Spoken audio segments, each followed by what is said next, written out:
So if you're asking me, a great fragrance collection cannot exist unless you have these in it.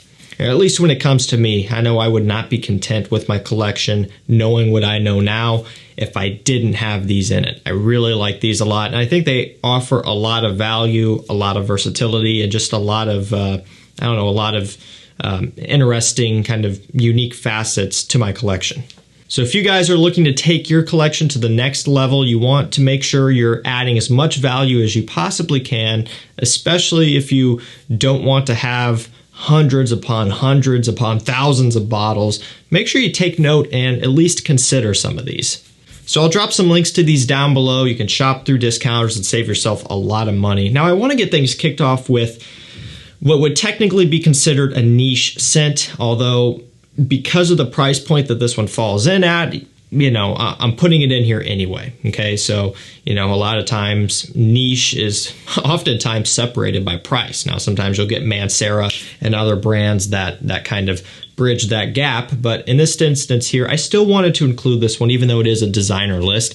It's Guerlain L'Homme Ideal Extreme. It has plum, tobacco, and almond. It's one of the most unique scents in this price range, in my opinion. And this price range that we're talking here is about $100 for 100 milliliters when we're talking discounters. I've actually seen this one as low as, $95, $96 before. And so if you're shopping around, you could find it for a very good price. Not too long ago, this one was very hard to get, just supply chain issues or whatever. But here lately, it's been back to where you can get it on pretty much all of the major discounters now, which is great news, and I'm happy about it because that gives people the opportunity to finally pick this one up. It's worth checking out and hunting down. And what makes it so unique is the fact that, one, it's built off of an already unique existing DNA, the L'Homme Ideal scent DNA itself, with that heavy focus on almond. That in and of itself gives it a very gentlemanly, kind of refined, and more grown-up smell. Definitely something that doesn't kind of relate itself to your typical 1 million elixir or, Invictus flanker or something like that. This is definitely going to be more for the gentleman here. And then on top of that, you're adding in this tobacco and plum mixture, a little bit fruity with a little bit of a smoky kind of dark twist. It's very unique. It's my personal favorite of the line, and it's tough to choose because I really like all of them, but especially the EDP and, the fresher ones like the Cologne / Cool / Platine Privé. All of those are the fresher variety, although 2 of which are discontinued. So they're all really good. I think this one is the best. If you had to choose one, go for the Extreme. I know for me, this is a must-have, an absolute staple. Next up, we have Acqua di Gio Parfum. So again, to, give you guys the spiel, which you've heard it before, but if you're new, then maybe you haven't heard it. This is taking replacement of Acqua di Gio Profumo. And Acqua di Gio Profumo is one of my most worn designer scents and niche scents ever. It's not niche, but like one of my most worn scents ever, period. It's one of my favorite signature scents. It's just one of my favorite scents ever.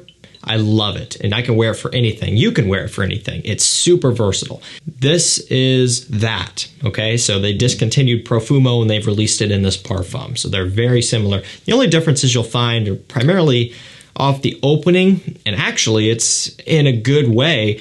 The Parfum is a little bit better off the top, a little bit more smooth, but it still does have that signature Profumo DNA, the kind of smoky dry down with the C notes and the patchouli and all of that stuff, the incense kind of going on. Instead of incense here, they're going for like an olibanum or something, but still the DNA remains basically untouched. This retails for, it's like $198, basically $200 for 4.2 ounce, 125 ml.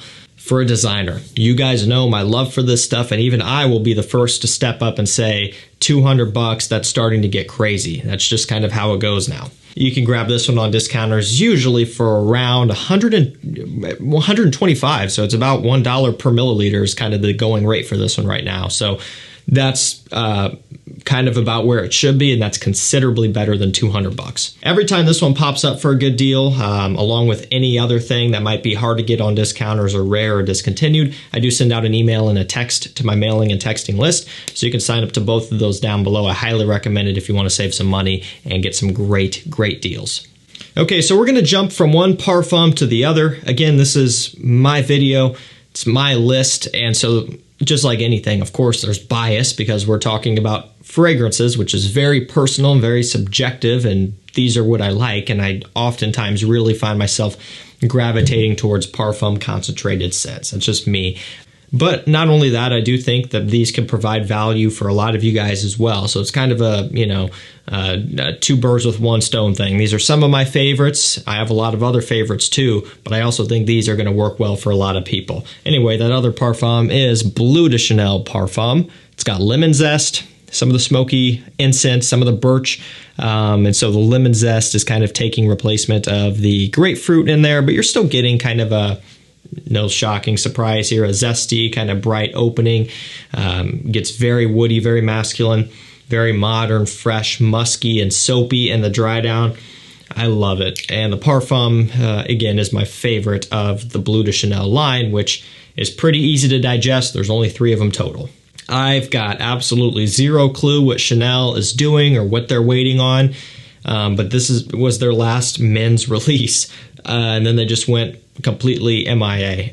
It's fascinating to me. It's just crazy. So I don't know what they're going to do. I don't know if they're just going to drop a, Bleu de Chanel elixir out of nowhere. Are they going to start up a completely new line? Are they going to have an Allure Homme flanker?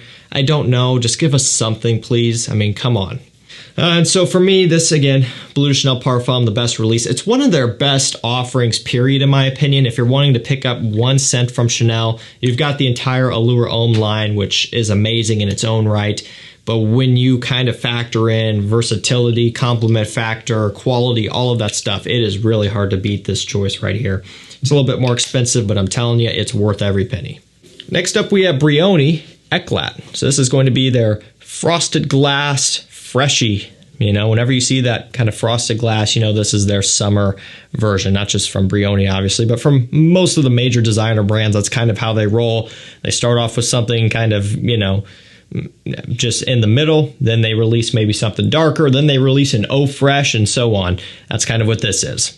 Musk, grapefruit, and olibanum. So you're still kind of playing on some of the Brioni Eau de Parfum Intense DNA with that olibanum in here, but the citruses and the musk take over almost instantaneously, and it gives this one very much a fresh, forward smell.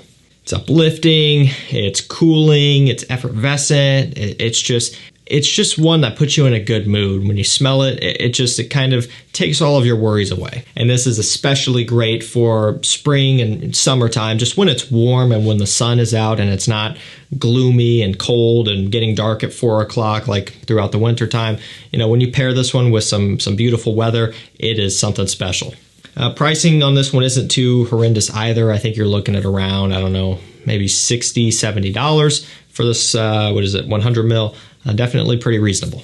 So this next one here is a new release, and this has probably proven itself to be one of their best works within this line. It's a flanker, and this line has been around for a long time. The original couple are very popular. Pretty much everybody knows them. Since then, they've been putting out more and more, and a few kind of go unnoticed, but this is one that I think is truly impressive and remarkable. It is Hugo Boss bottled elixir. So like I said, new release, and they did it right. It's got patchouli, olibanum, labdanum, and cedarwood. It's smoky, it's rich, it's resinous, it's dark, it's woody, mysterious, and masculine. And if I didn't say smoky, I want to double down on that again. It really does have a nice wispy, light, but prominent smokiness to it. You don't even need to spray it to pick up on that. You can get it off the dry down here just from the atomizer. It smells remarkable. I mean, truly impressive. And like I said, when it comes to just what they've been putting out here, this is probably one of their best ones. You could argue that, yeah, it might not be as mass pleasing and safe as Boss Bottled Intense or the original or whatever, and that's a fair and valid argument. But when it comes to the bulk majority of us who are tired of the same old thing and want something different, this is it right here. And that's not to say that it's not going to get compliments, because it will. Just like anything, if you rock it with confidence and you're an approachable guy, when people catch a whiff of this, it's going to be interesting and unique, and they're going to like it most likely. So yeah, definitely don't be afraid to check this one out. If you're after something unique, you got to go for it. Again, it's new, but I'm telling you, this is going to be big in the community, at least I think, especially once it consistently is on discounters for a below retail price and easy to get. I could see this one really doing well. Next up, we have Dolce & Gabbana Light Blue Italian Love. So the easiest way to describe this one is light blue forever, but a little bit fresher. Maybe not even fresher is the right word. A little bit more digestible. You know, Light Blue Forever is basically all about the grapefruit. It's very realistic and sour, strong, and potent. You know, so if you're not into just straight up grapefruit citrus scents, that one's a bit tough. This one still has a ton of grapefruit, but with some bergamot balance. So it just kind of delegates some of the opening there to another type of citrus, and so it kind of actually makes it a bit more smooth, a bit less punchy, but it still maintains that character. You're still getting the ozonic notes, the violet leaf, the musk, and all of that stuff in the dry down, but that's essentially it. The opening is just a little bit less abrasive, I guess, for lack of a better word. And I like both, and unfortunately, both discontinued. And kind of the way it worked was that Light Blue Forever got discontinued, and then Light Blue Italian Love, this one was released as a limited edition. So from the get-go, this one was kind of doomed. It was just a matter of time before they stopped producing it, and I think we've reached that point, unfortunately. This is another one where just recently came into stock, 100 mils, 50 mls. I sent out an email. It's sold out. Again, if you want to get first dibs on rare stuff like this, sign up down below. Azzaro, the Most Wanted Parfum, is super unique, and I talk about it a lot, along with Wanted by Night, but when it comes down to it, as far as designers go, these are pretty unique and refreshing. I would say especially this one. Wanted by Night smells a lot like Wanted, which kind of smells quite a bit like Invictus, and so you go down the line with that one. With the Most Wanted Parfum, you actually distance yourself from that a little bit, and so it is still designer. It's sweet, you know, it's not niche smelling by any means, but it is a bit more unique. It's got ginger in here off the top, which gives it kind of a cola grape smell, interestingly enough, kind of like Dunhill Icon off the opening. Then you get into some sweet bourbon vanilla and some woody notes in the base, some tonka bean sweetness as well, all of that good stuff. I think for what it's worth, it's pretty unique. It's definitely a great head turner, a great performer. It's perfect for winter time. And again, it's something fun and unique. Let's keep it moving with YSL L'Homme Eau de Parfum. I almost said Le Parfum. That's a completely different scent in all of its entirety. So yeah, L'Homme Eau de Parfum. It's got cognac, oak, and bitter orange. That note breakdown probably will sell you on it like it did me.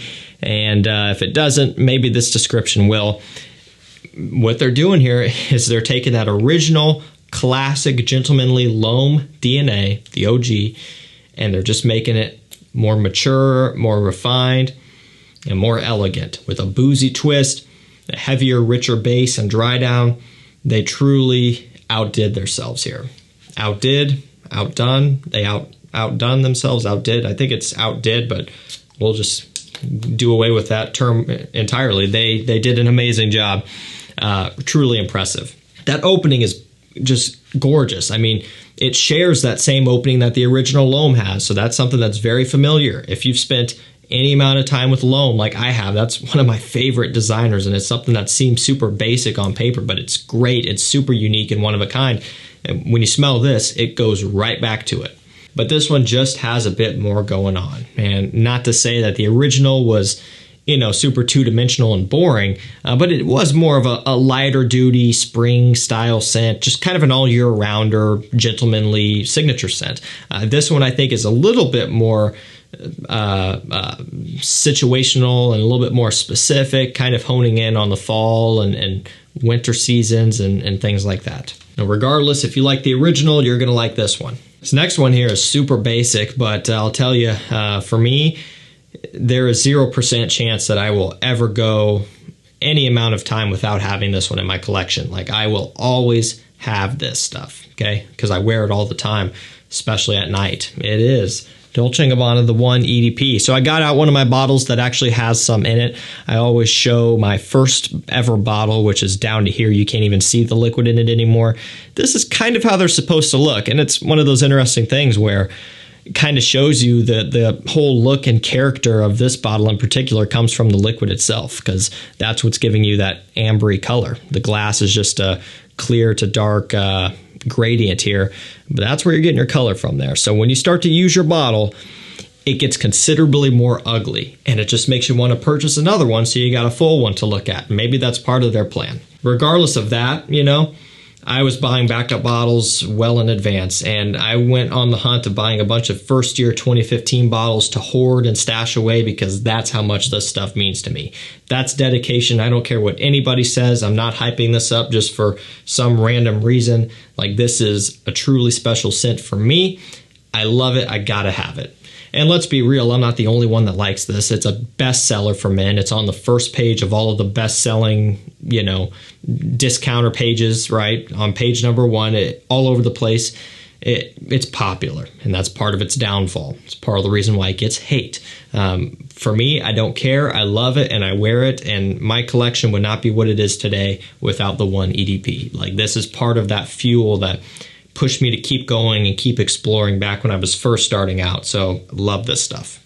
Valentino Uomo Intense is where we're going to end this one off. Had to end on a good note with some iris in here, and as it always goes, you know, I'm going to have all of the iris scents all the time. DHP, DHI, Gentleman EDP Reserve Privé, Carolina Herrera, Iris Empire. I'm always going to have them. You know, I would get all of those if I burned this whole collection down and started over. I would. Might not be all at once. That would be a pretty heavy burden on the wallet, get all of those, but I would definitely get them at some point. And so for the sake of not making this video clogged up with iris, I just chose one. VUI it is. I love it. It's got leather in here, which is a prominent player in this one, and that's kind of what separates it from a few of the others. Definitely a silky smooth, creamy, delicious, and addicting smelling iris scent with a little bit of a mysterious twist. You got to have this stuff, around 110 bucks. Alrighty guys, that's going to do it for me. In my opinion, no collection would be complete without having these. Links will be down below, and again, for any of the rare ones, you know, like discontinued, hard to find stuff like Italian Love, or, you know, stuff like, you know, Acqua di Gio Parfum coming in stock below retail finally and then selling out quick. I notify all of that. You will be getting first dibs. You will be the first to know when that stuff comes in if you sign up below. Thank you so much for watching. Stay safe, stay healthy. We'll see you tomorrow with another one. Take care.